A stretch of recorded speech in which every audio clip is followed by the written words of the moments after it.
Todo empezó con un error. Uno que ni siquiera era mío.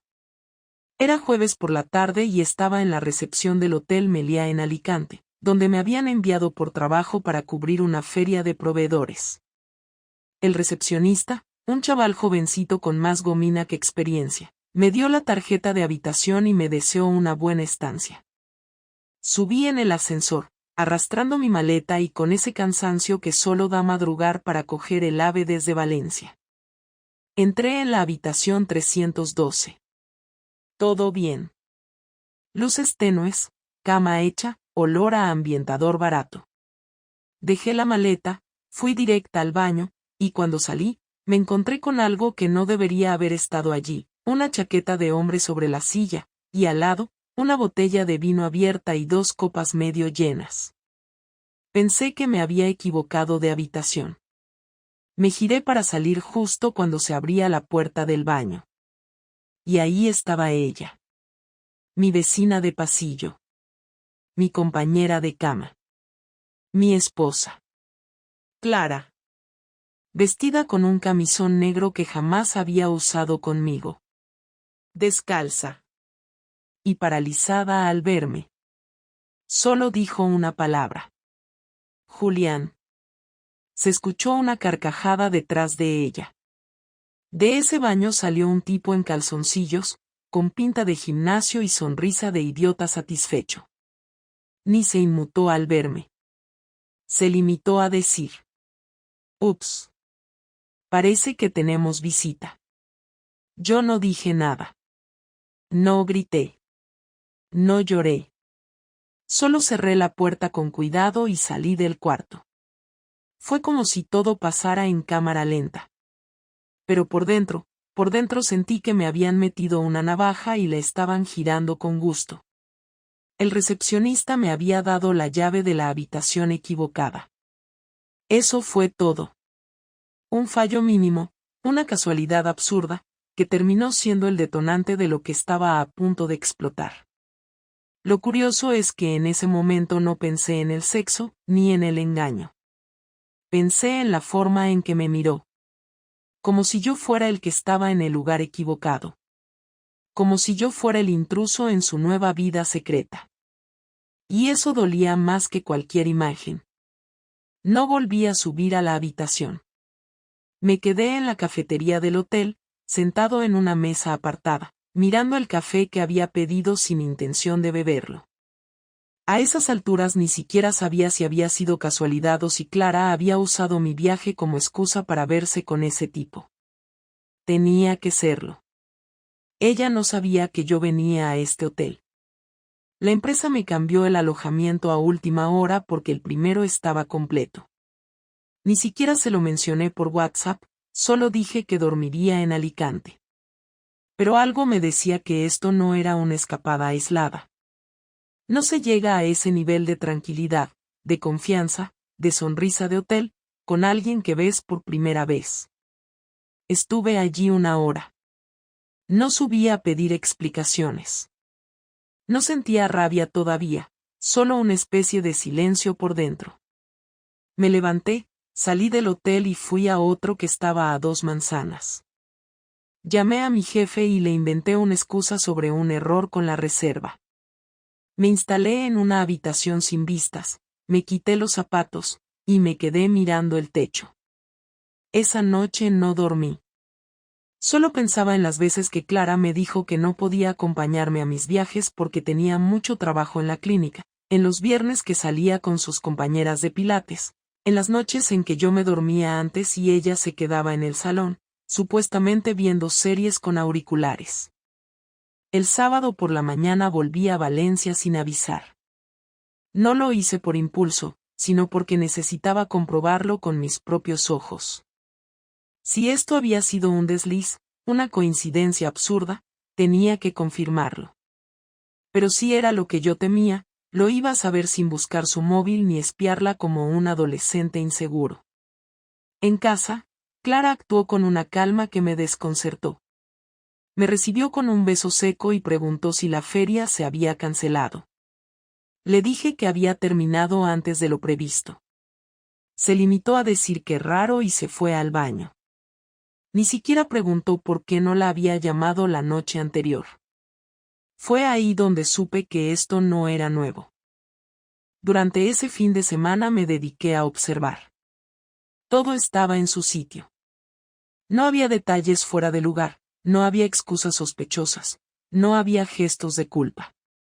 Clara no actuaba como una mujer que había sido descubierta, sino como alguien que ya vivía en otra vida mientras aún compartía techo con su marido.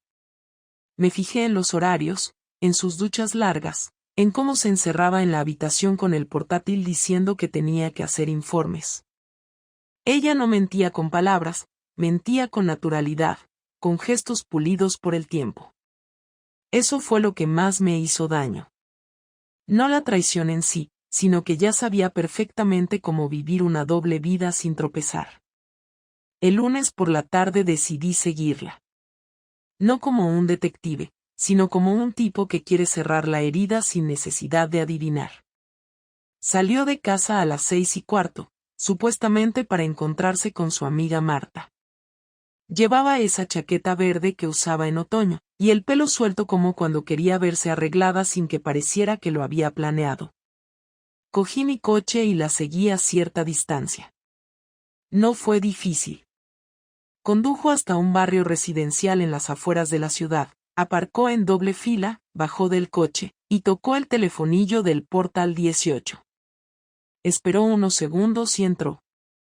Me quedé esperando en la calle, con el motor apagado. 10 minutos después se encendió una luz en el segundo piso. Vi dos siluetas. Una de ellas era ella, sentada en el sofá, con una copa en la mano. La otra, un hombre en camiseta, que se sentó a su lado y le acarició el cuello como si llevara años haciéndolo. No era una aventura de hotel. No era una escapada de una noche. Era una relación paralela. Clara tenía otra vida que empezaba donde terminaba la nuestra. Apagué el coche, esperé media hora más, y me fui a casa. Esa noche dormí en el sofá. No porque quisiera victimizarme, sino porque no podía compartir cama con una mujer que se había entregado a otro mientras yo pensaba en cómo mejorar nuestro futuro. Pensé en todas las veces que me había preguntado si debíamos tener hijos, en cómo habíamos postergado decisiones importantes por falta de tiempo o por no estar preparados. Ahora entendía que no era el tiempo lo que faltaba, sino la voluntad de seguir construyendo algo juntos. Ella ya había empezado a construir algo nuevo, y yo no era parte de eso. Al día siguiente no dije nada. Le di los buenos días, preparé el café, salí a trabajar. Todo como siempre. Pero por dentro, algo ya se había roto. La diferencia era que esta vez no pensaba repararlo. Solo quería saber hasta dónde estaba dispuesta a llegar. Porque si ella había cruzado una línea sin mirar atrás, yo también estaba preparado para hacerlo. Esperé al sábado. No porque me faltara valor, sino porque quería que estuviera relajada, sin prisa, sin excusas de trabajo o citas con sus amigas que ya sabía que no eran tales. Preparé el desayuno como siempre, huevos revueltos, tostadas, café con leche, y lo puse todo en la mesa sin decir nada. Ella bajó en pijama, con el pelo recogido en una coleta mal hecha, y me preguntó si no pensaba salir esa mañana. Le respondí que no, que quería hablar con ella. Se quedó de pie, con la taza en la mano, mirando el suelo como si de repente se hubiera dado cuenta de algo. Se sentó en silencio y yo me senté frente a ella. Le dije que no iba a dar vueltas, que sabía que estaba viéndose con otro hombre, que no lo había deducido por su móvil ni por un mensaje, que no me hacía falta, porque la vi salir del hotel en Alicante, en una habitación que no era suya, y después la vi entrar a un piso que no es nuestro, y compartir la noche con alguien que evidentemente no era yo. Levantó la cabeza, pero no habló.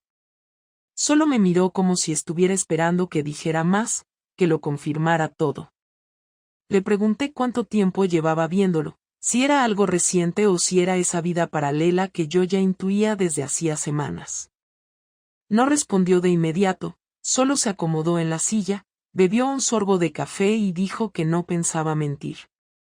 Desde junio, dijo, sin temblor en la voz. Fue en una cena de la clínica. Él estaba invitado porque colaboraba con uno de los laboratorios. No pasó nada ese día, pero me buscó por redes y empezamos a hablar. Le pregunté si se enamoró de él. Dijo que no lo sabía. Que no pensaba en esos términos, que no era como una película, que simplemente se sentía bien cuando estaba con él, que no tenía que fingir, que no se sentía invisible. Le pregunté si me consideraba un mal marido. Se lo pregunté sin rabia, sin ironía, queriendo entender de verdad en qué momento habíamos dejado de ser un equipo. Respondió que yo nunca había sido cruel, ni distante, pero que con el tiempo me volví predecible, mecánico, y que cuando ella intentaba hablar, yo parecía escuchar pero no respondía a lo que realmente decía. No me odiabas, le dije, pero tampoco me querías ya. No sé si te dejé de querer o si simplemente me cansé, respondió. A veces es difícil saber la diferencia. Le pregunté si pensaba dejarme. Me dijo que no era tan fácil. Que nuestra vida no era solo una relación, sino una casa, un proyecto, muchas cosas compartidas. Le pregunté si quería que yo aceptara esto, que hiciera como si no pasaba nada, que siguiéramos adelante mientras ella veía a ese tipo a escondidas o incluso con mi consentimiento implícito. Me dijo que no esperaba que yo aceptara nada, pero que tampoco sabía cómo terminarlo. Dijo que se sentía atrapada, que no quería destruirlo todo, pero que tampoco podía fingir que no existía lo otro. Me levanté y di un par de vueltas por el salón, intentando ordenar mis ideas. Le dije que yo no era un hombre violento, que no iba a insultarla ni a rogarle, que no pensaba vivir en una relación falsa. Que si quería a ese tipo, que se fuera con él, y si no, que lo dejara y empezáramos de cero, con honestidad. Pero que no podía aceptar esa zona gris en la que todo se tolera mientras no se mencione. Ella me miró fijamente y dijo que no estaba lista para dejar nada, que no quería tomar una decisión precipitada. Que necesitaba tiempo. Le respondí que no tenía tiempo, que lo que había hecho era suficiente para romper la confianza, y que si me pedía aguantar mientras ella resolvía sus dudas, estaba pidiendo demasiado. No gritamos. No hubo portazos. Fue todo directo, frío, claro. Le dije que tenía una semana para decidir qué quería hacer, que no pensaba convivir con alguien que jugaba a dos bandos. Que me respetara al menos lo suficiente como para ser clara. Ella no lloró. Yo tampoco. Solo nos miramos un momento largo antes de que se levantara y subiera a la habitación. Esa noche durmió allí. Yo me quedé en el sofá. No hubo mensajes, ni disculpas, ni intentos de acercamiento. Y aunque había imaginado ese momento 1000 veces, cuando finalmente llegó, me di cuenta de que ya no esperaba nada. Solo quería recuperar algo de dignidad antes de que todo se derrumbara del todo. Durante la semana que le di para decidir, no esperé nada de ella. Me levantaba antes que Clara, salía a trabajar sin decirle una palabra y volvía a casa cuando sabía que estaba en la habitación, así evitaba verla. No se acercó a hablar conmigo en ningún momento. No preguntó qué pensaba hacer si no decidía nada, no me pidió tiempo extra, no mostró señales de arrepentimiento ni tampoco seguridad. Era como si hubiera asumido que lo que hiciera, yo me iba a adaptar. Eso fue lo que terminó de empujarme. El jueves, a última hora de la tarde, pasé por la notaría donde trabaja un viejo amigo mío desde hace años. Le conté la situación con el mismo tono que usaría para explicar un problema técnico. Me dijo que podía preparar un documento de separación de bienes en menos de 24 horas si yo ya tenía claro qué iba a hacer. Le dije que no pensaba divorciarme todavía, pero que sí quería empezar a desmontar el sistema que teníamos montado juntos. Le dejé claro que no iba a ser un idiota al que le limpian la cuenta mientras le ponen los cuernos. Volví a casa esa misma noche y, En lugar de quedarme en el salón como los días anteriores, subí directamente al dormitorio. Clara estaba sentada en la cama con el portátil, y por primera vez en varios días, pareció sorprendida de verme entrar. Le dije que tenía algo que firmar. No preguntó qué era, solo se quedó mirándome con la boca entreabierta, como si no entendiera. Le dejé el sobre la cama. Le expliqué que no era un divorcio, pero que a partir de ese momento nuestras cuentas quedaban separadas, que ya había abierto una nueva cuenta a mi nombre y que el sueldo dejaría de ir a la cuenta conjunta. Le dije que los recibos seguirían pagándose de forma proporcional, pero que todo lo demás sería individual. Clara leyó el documento en silencio. Tardó unos minutos. Cuando terminó, me miró y dijo que esto no era necesario, que aún no había decidido nada. Le respondí que su indecisión era precisamente la razón por la que estaba tomando esa medida. Que si yo tenía que esperar, al menos lo haría desde una posición de dignidad, no como un marido engañado al que le siguen pidiendo paciencia mientras otro se acuesta con su mujer. Me preguntó si esto era una forma de castigarla. Le dije que no, que era simplemente un paso lógico ante la falta de una respuesta. Que ya bastante ridículo me sentía durmiendo en el sofá cada noche mientras ella seguía viviendo con total normalidad, sin tomar ninguna decisión, sin romper nada, sin hablar de nada. Que yo no iba a quedarme quieto esperando a que ella aclarara su cabeza. Ella se levantó, caminó de un lado al otro de la habitación y volvió a sentarse. Dijo que me estaba precipitando, que no todo era blanco o negro, que necesitaba tiempo para cerrar una historia antes de empezar otra. Le respondí que eso es lo que hacen los cobardes, dejar la puerta entreabierta mientras piensan si les conviene dar el portazo o no.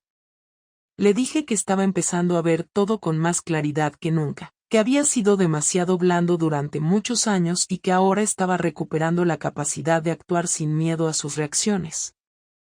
Cuando firmó el documento, lo hizo sin discutir.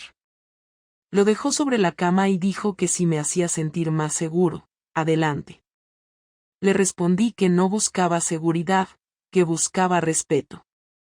Que si no podía ofrecerme eso, al menos tendría que empezar a acostumbrarse a las consecuencias de sus decisiones. Esa noche dormí en el dormitorio por primera vez en días. No hablamos. Solo dormimos en lados opuestos de la cama. Fue como dormir con una desconocida.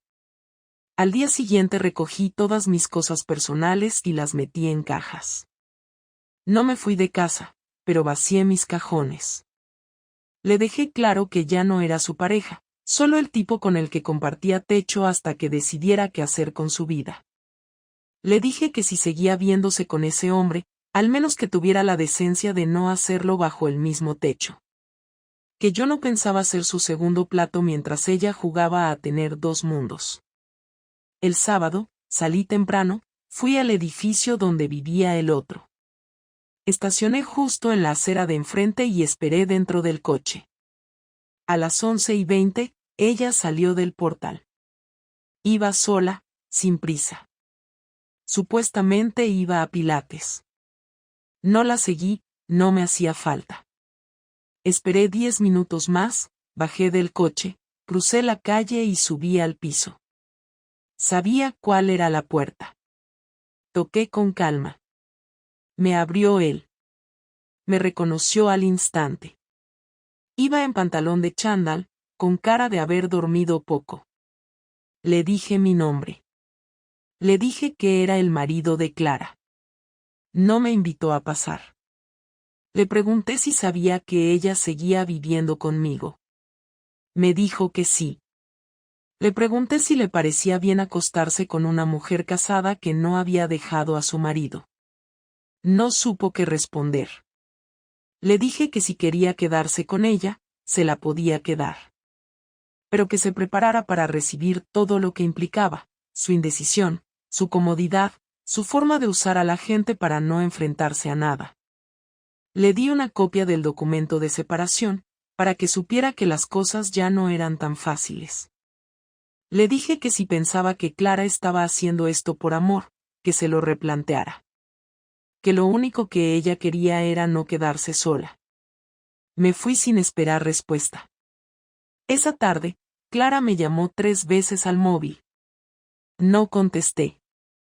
A las 8 de la noche, cuando volví a casa, me estaba esperando en la cocina. Cuando entré en la cocina, ella ya llevaba rato esperando. No estaba nerviosa ni llorando, pero tenía esa expresión que le salía cuando sabía que le tocaba escuchar cosas que no quería oír. Estaba sentada en la mesa con las manos cruzadas y una chaqueta encima como si de repente tuviera frío. No dije nada. Dejé las llaves sobre la encimera y fui directo a por un vaso de agua. Me senté frente a ella sin mirar el reloj.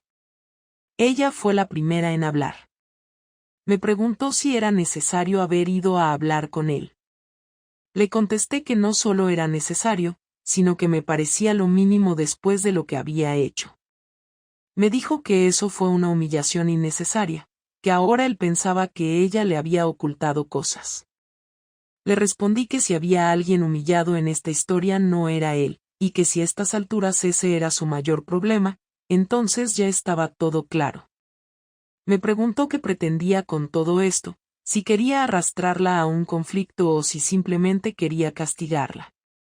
Le dije que no quería ninguna de las dos cosas, que lo único que pretendía era cerrar una etapa. Que me daba igual lo que él pensara, lo que ella sintiera, lo que hicieran a partir de ahora. Que ya no era mi problema. Me miró sin decir nada durante un buen rato. Luego dijo que no creía que hubiéramos llegado tan lejos como para no poder hablar de verdad. Le pregunté si de verdad pensaba que quedaba algo que hablar, si después de todo creía que había margen para una conversación sincera. Me dijo que sí. Que quería explicarse. Le dejé hablar. Dijo que nunca había tenido la intención de que esto llegara tan lejos, que empezó como una vía de escape, que al principio se sintió viva, diferente, deseada. Que no supo parar a tiempo, que todo se fue mezclando, que empezó a mentirse a sí misma y a justificar cosas que en el fondo sabía que estaban mal. Dijo que nunca planeó hacerme daño, que no pensaba que yo me enteraría así, que lo del hotel fue un error brutal y que si no hubiera pasado aquello, probablemente todo habría seguido igual durante más tiempo. Le pregunté si de verdad pensaba que eso mejoraba algo. Me dijo que no, que solo quería decir la verdad. Le dije que la verdad era que llevaba meses acostándose con otro hombre mientras me pedía paciencia. Que la verdad era que solo reaccionó cuando vio que ya no tenía control sobre mí. Me dijo que eso no era cierto. Que su silencio no era control, que era miedo. Le pregunté miedo a qué. Me dijo que miedo a quedarse sola, a perder todo lo que habíamos construido, a darse cuenta de que no tenía un plan claro, que no sabía qué hacer con su vida si yo desaparecía de la ecuación. Le pregunté si aún seguía viéndolo. Bajó la cabeza. Dijo que no. Que después de que yo hablara con él le dijo que no quería más problemas, que prefería dejarlo ahí. Que no le había llamado desde entonces. Le pregunté si eso significaba que ahora quería volver conmigo. Dijo que no lo sabía. Que necesitaba pensar.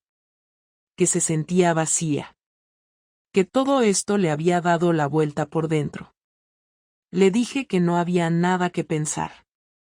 Que no quedaba pareja. Que yo no iba a estar esperando a que decidiera si me convenía otra vez o si prefería quedarse con las obras de algo que ni ella respetó. Me miró con una expresión que no supe descifrar. No sé si era tristeza, culpa o simplemente resignación. Dijo que no esperaba perdón. Que tampoco pedía una segunda oportunidad. Que sabía que lo había arruinado. Que nunca pensó que yo llegaría tan lejos, que nunca me había visto tan firme. Le pregunté si al menos ahora entendía cómo me había sentido todos esos meses. Me dijo que sí, que por fin lo entendía, que lo veía en mis ojos, que ya no había espacio para nada más. Le pregunté qué iba a hacer. Me dijo que lo primero era buscarse un piso, que no me iba a pedir quedarme, que no quería seguir compartiendo casa conmigo.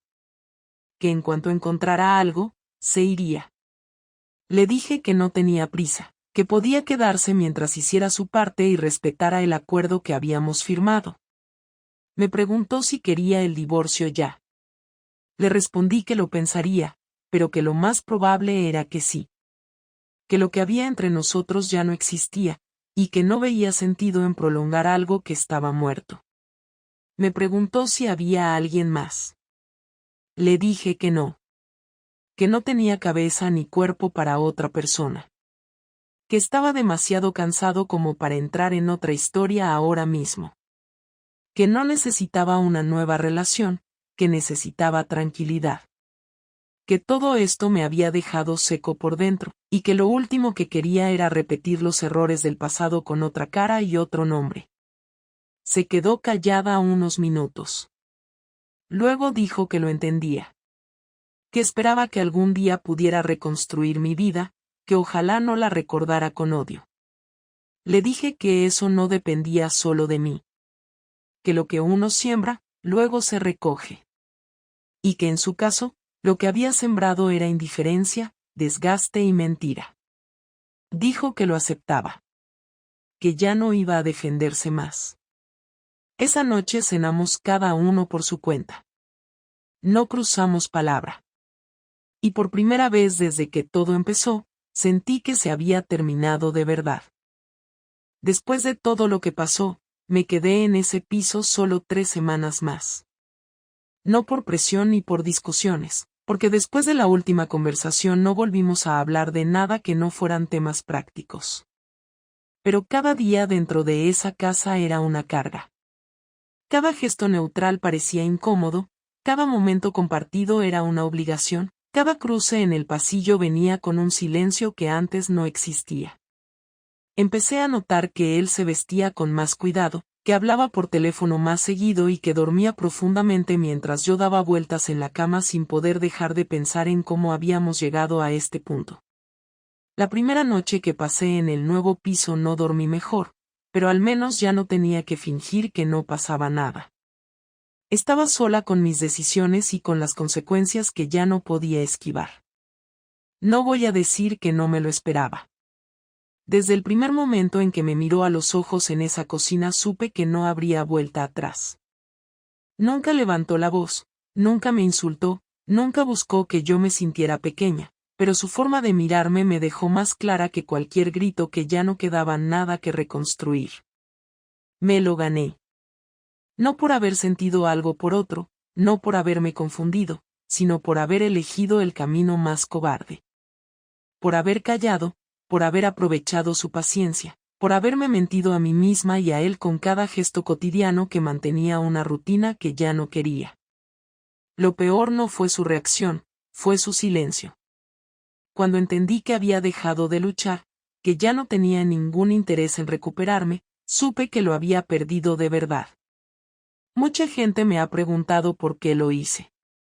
La respuesta no es sencilla, pero tampoco es una excusa. No me enamoré del otro. No tenía un plan de fuga.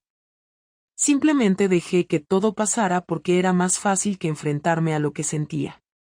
Me sentía invisible, sí, pero nunca hablé de eso.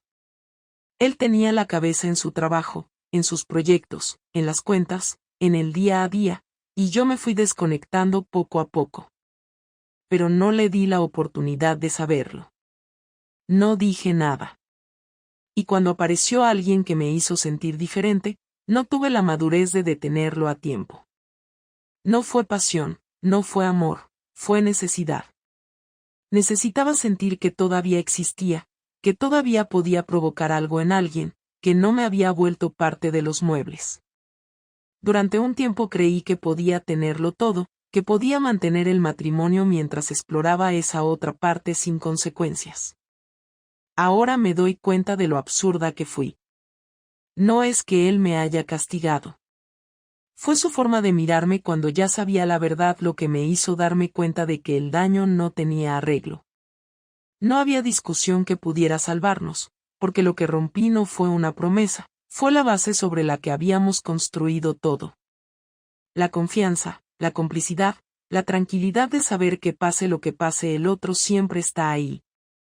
Cuando él me habló del documento, de separar cuentas, de cómo iba a reorganizar su vida, entendí que ya no tenía ningún interés en convencerme de nada. Ya no había nada que demostrar. Me estaba dejando ir, sin odio, pero sin intención de mirar atrás.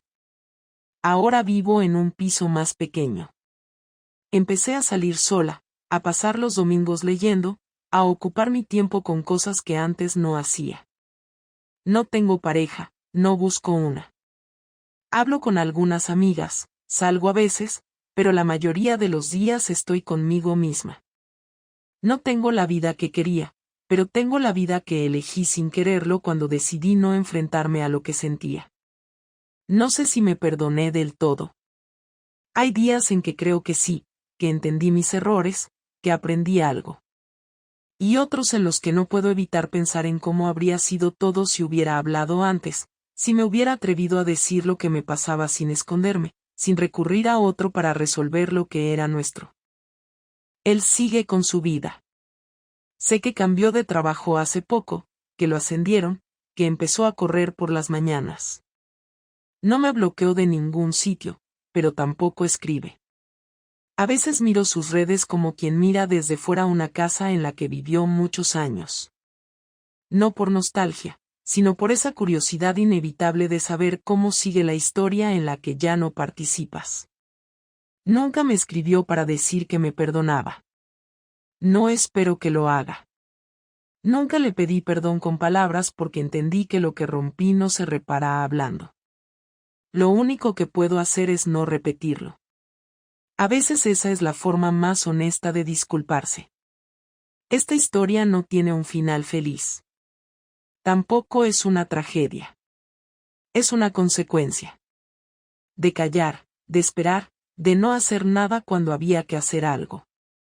Si alguien me pregunta qué aprendí, diré que hay decisiones que no parecen importantes en el momento, pero lo cambian todo. Y que cuando te das cuenta, ya no puedes volver atrás. No siempre hay una segunda oportunidad. A veces solo queda aceptar, asumir, y seguir adelante. Con lo que queda. Con lo que sos. Con lo que hiciste. Y vivir con eso. Porque no queda otra.